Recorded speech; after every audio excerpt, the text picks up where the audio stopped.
ఈ పన్నులు వసూలు చేయడం జరుగుతూ ఉండేది. ఇప్పుడు దాన్ని ఆస్తి విలువగా మార్చి, ఆస్తి విలువ ఎలా అయితే ఉందో దాన్ని బట్టి పన్నులు వేయటం అనేటువంటి ఒక క్రొత్త పద్ధతిలోకి తీసుకువెళ్ళబోతోంది ప్రభుత్వం. ఇది మా సమస్య కాదు, మా వ్యాపారం మాకు జరుగుతోంది, లేకపోతే మా టీ షాప్ మాకు జరుగుతోంది అనుకున్నట్టయితే ఇది ప్రతి వారి యొక్క సమస్య. ఇప్పుడు 500 పెరిగింది, వచ్చే సంవత్సరానికి 1500 పెరగచ్చు, తర్వాత 2000, తర్వాత 3000, ఇలాగా. అంటే మధ్యతరగతి వాళ్ళకి, సామాన్య క్రింది దిగువ తరగతి, మధ్యతరగతి వాళ్ళకి కూడా చాలా ఇబ్బంది పడేటువంటి పరిస్థితి అనమాట అనేది. పైగా ఇంక ఇప్పుడులాగా ఇగో మీకు పెంచాము అంచేత మీరు మీ అభిప్రాయం చెప్పండి, మీకు పెంచాం కాబట్టి మీరు ఏమైనా అప్లికేషన్ పెట్టుకోండి అన్న పద్ధతులు కూడా ఇంకేం ఉండవు.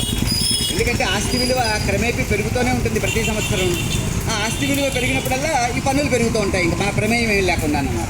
అంచేత దీన్ని అంటే తెలియకపోక, అంటే ఈ విషయం ఇందులో ఉండేటువంటి లోతుపాతులు తెలియక మనం ఇదేంట్లే పెద్ద విషయం కాదని అనుకుంటున్నాం. కానీ చాలా మనకి ఇబ్బంది పెట్టేటువంటి అంశం.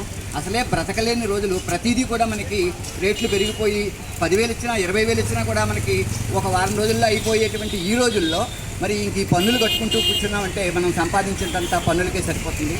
అంతేకాదు తప్పనిసరిగా మనం వ్యతిరేకతని, అంటే మనం దీనివల్ల పడేటువంటి ఇబ్బందిని వాళ్ళకి మనం తెలియజేసుకుంటున్నాం, అంతేగాని మనం ప్రభుత్వానికి వ్యతిరేకత కాదు.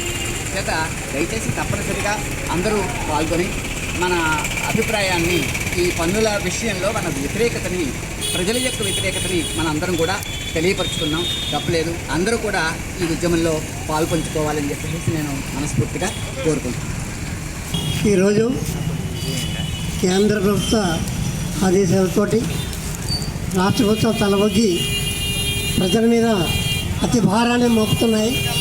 మరి ఇంటి పన్ను, ఆస్తి పన్ను ఇవన్నీ కూడా తలకు మించిన భారాన్ని తెలియజేస్తున్నాయి. కాబట్టి ఈ యొక్క చట్టాలను వెంటనే ఉపసంహరించుకుంటూ మరి వెంటనే చట్టాన్ని మరి రద్దు చేయాలని చెప్పేసి మరి 50 మంది ప్రజానికం కూడా కోరుతోంది. దీనివల్ల ఈ రోజుని ప్రతి వాడి యొక్క తన మీద కూడా ఇల్లు కట్టుకున్న వాళ్ళన్నా, ఇల్లు కొనాలన్నా, రిజిస్ట్రేషన్ చేసుకోవాలన్నా కూడా అనేకమైనటువంటి భారాన్ని మోయవలసి వస్తుంది. కాబట్టి 50 మంది ప్రజలు కూడా దీన్ని నిరసన తెలియజేసుకుంటూ మేము చేసేటువంటి ఈ కార్యక్రమానికి మద్దతు తెలిపి మీ యొక్క నిరసన తెలియజేయవలసిందిగా కోరి ప్రార్థిస్తున్నాము. అలాగే కాలంలో ఈ ఆస్తి పన్ను పెంపడం నుండి చాలా దారుణం. ఇలా పెంచుకుంటూ పోతే ప్రజల జీవన ప్రమాణాలు ఉండి తగ్గిపోతున్నాయి. ఈ ఇంటి పన్ను పెంచే విషయంలో ప్రభుత్వం పునరాలోచించి దీన్ని రద్దు చేయవలసిన విధంగా ఇవ్వాలని చెప్పేది ఎంతకెళ్ళిన తరఫున డిమాండ్ చేస్తూ ఉన్నాం. ఇదే భవిష్యత్తులో ఎలాంటి పనులు పెంచుతున్నట్టుగా ఆందోళన చేయడం కూడా పెద్ద ఎంతగా చేయడం తరఫున మా మద్దతు తెలియజేస్తామని చెప్పేసి కోరుకున్నాం. Thank you.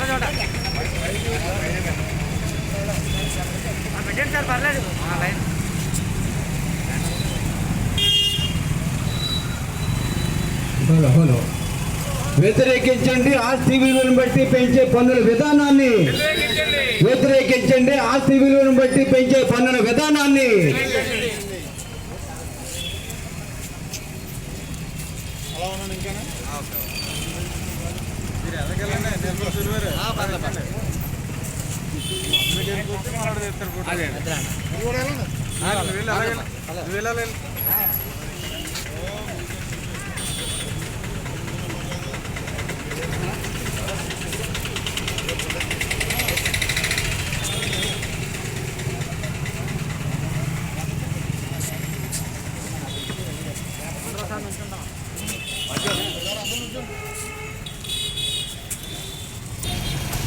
ఉపసంహరించాలి ఆస్తి పన్ను వెంటనే.